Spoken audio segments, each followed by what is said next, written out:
बच्चों, class 10th की जो SST है उसका जो पार्ट है पॉलिटिकल साइंस, उसका जो चैप्टर है संसद के बारे में आपको बताना चाहूँगी। संसद क्या है और संसद किसे कहते हैं, संसद किसका नाम है।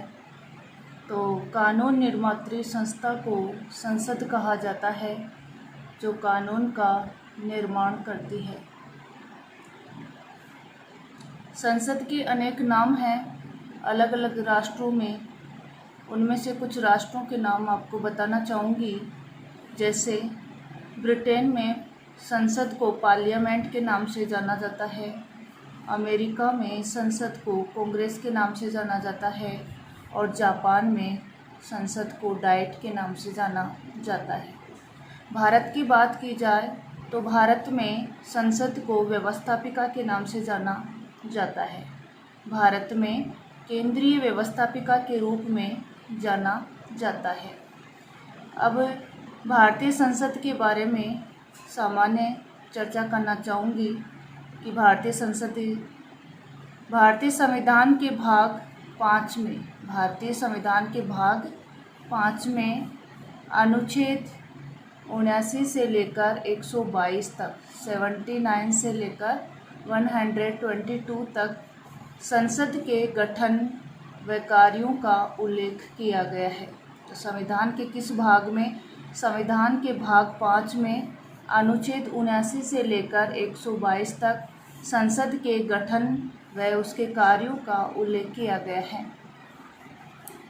संविधान के अनुच्छेद 79 में कहा गया है, क्या कहा गया है कि संघ के लिए एक संसद होगी जो राष्ट्रपति और दोनों सदनों से मिलकर बनेगी। कहने का मतलब है संसद के कितने अंग हुए? 3।